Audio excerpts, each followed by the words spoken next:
I have another legal question for you too, Pastor Smith, just in understanding how this might work. When that decision comes down, do you think that this would come down just based on an investigation into the sidestep program, as you know, what they're currently discussing, or could this be for all future investigations? All future investigations. I hate to say I told you so. Our young mayor is hiding something. All right. He's preventing Ms. Cummings from finding out. In the past, there was always direct access by her. Mm-hmm. In the past, the city law department and the OIG worked collaboratively, and that's the judge's word, yet independently. They trusted each other to get to the conclusion, to get to the bottom line when it came to waste, fraud, and abuse by our government. Now, I will say this to you as we close. Sure. The plot thickens. All right. All right. And the news tightens around the neck of somebody in this administration. I'm afraid it might be our young mayor. What are they hiding?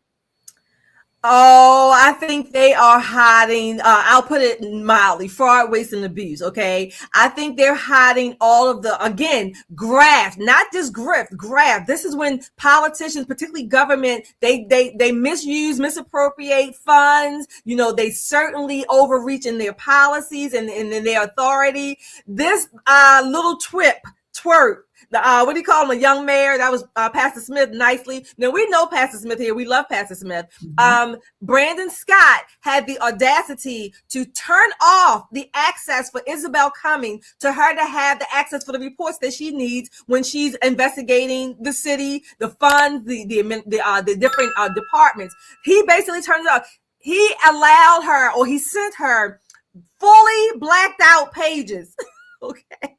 Fully redacted pages of requests blacked out. All of a sudden now she's not having access, or she can't have access to private information. This is a duly elected city or state employee, the inspector general. The inspector general has access to every damn thing. Okay. But Mayor Scott, I believe, in my never to be humble opinion, he is hiding all of the corruption, not just with sidestep, Muncie overall. Muncie, the Safe Streets programs, where all of these reformed criminals, I guess, are policing the neighborhoods, okay? This is all talk about ego. This is about his ego, which is bigger than he is, okay? Way bigger than he is, because he's not that big of a man. But his ego is 2 times the size of himself. So this is what he's hiding. Pastor Smith, Pastor Smith just tells it like it is. Pastor Smith just tells it like it is. That's it. Yeah. Yeah, Nicole, I mean, breaking news just came out today showing that the DC police department were fudging the numbers in as far as the crime data. And and many people have been saying all over the country that we believe most of these urban areas where they've been touting crime is down, something in the buttermilk isn't clean. All right. Because it doesn't feel like crime is down if you live in these areas. Not at all. What are your thoughts on this particular case? Well, listen, they're all cooking the books. They've not done anything differently, but they've got this huge change. So what we saw in DC was they've discovered that they were delaying reporting crimes. They changed the type of crime. They reclassified the crime so that, a sexual assault was now moved to a misdemeanor, lewd and lascivious. So they played games like Democrats often do, word games with our crime data to make things that were gravely serious, crimes that were gravely serious, seem not so bad. When they do that, it's just not cooking the books so they could keep their jobs. It puts American lives in danger, because you'll say, well, listen, I looked up the crime statistics and DC's doing great. There's no reason for me not to go to DC. Then you get there and there's homeless people taking a bath in a fountain as soon as you get out there. If you can get out there from the homeless people begging you, trying to rob you when you're in the bathroom, if you can find a bathroom that's worth using, and then you get out and there are all kind of people milling about Some of them armed, some of them not. I mean, it was just out of control. So you're looking at the crime statistics and you're looking at your lying eyes and you're going, who do I believe? My actual experience or what this data is telling me? That became such a rally cry across DC that people were like, we're going to have to take a harder look at this. Unlike the roadblocks that have been thrown up in Baltimore, we don't have those roadblocks in DC. DC is federally funded, right? The good taxpayers of the great nation pay for a large majority of what happens in DC. So they're answerable to Congress. It's a very different thing when you're answerable to a mayor who's answerable to his homeboy, the governor. Right. So let's do that. It's going to be very difficult for them to explain away giving redacted documents to the Office of the Inspector General. That's Absolutely. just not done. That's just not done. It doesn't even matter if you're Black, and it doesn't matter that your homeboy is the governor. There are some things that just simply are not done. And I'm surprised it's taken this long. Yeah, I am too. To get there. Oh, it's the cover up runs deep, folks. Yeah, it does. For you all who are not here in Baltimore City, the cover up runs deep. And guess what? There were already documented problems that the OIG found. Okay. And this is what prompted the mayor's office to stop her from being able to see the records.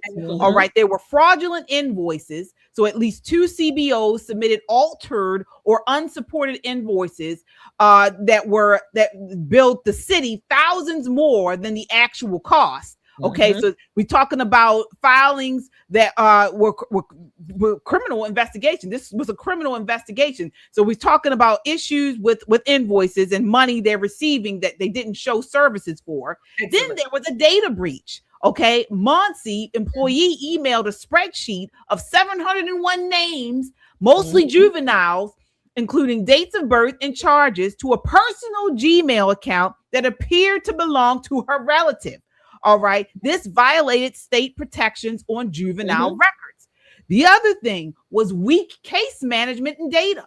Okay. So poor tracking and follow-up within this Muncie system. An outside evaluator hired by Muncie itself was denied access to the youth and families they served. Okay, so it was described as a critical data deficit. And then here's the big thing. This is what we're talking about when we're saying they're cooking the crime books. Muncie, which again, this agency within the government's office, claimed low short-term reoffending. So there's recidivism questions. Correspondence with the Department of Juvenile Services showed higher numbers over a longer window, over 40% in one data pool of the small cohort of 51 participants. So outcome data was incomplete, making claims of success inconclusive. This is not good. Again, note when Isabel Cumming started investigating Muncie and the sidestep program, this is when Brandon Scott really became, I guess, more authoritarian. Now, he didn't like the fact that she was there anyway, because she had already investigated the DPW department, the death of the DPW worker, some other cases, other tips that she's gotten from city employees, tips on the hotline, the anonymous tips. So she has to investigate these. There were also some investigations she had done before with credit card use or misuse, things like that over time. But when she went to this flagship program, see, Muncie to Brandon Scott is as big as the NIAID was to Fauci. Okay, this is their signature. This is their baby. This is their program. Brandon Scott might as well say, I am Muncie, just like Fauci said, I am science. So this is how big it is. But when she started digging in, investigating Muncie and these programs, that could not happen. That was not, because if she knocks down this program, she might as well just knock down Brandon Scott, because that's how intimately and vainly tied he is to this particular office, if you will. Yeah, folks, we will continue to keep you abreast of what's going on, but this is major, folks. As you all know, this is Baltimore City. Mayor Brandon Scott is one of the big friends. I won't say friends, but they're all on the same team. Him, the governor, Westmore, both of them have, they're looking to go to higher office in the nation. All right. We already know that Westmore is all over the country. Looks like he may possibly run for president.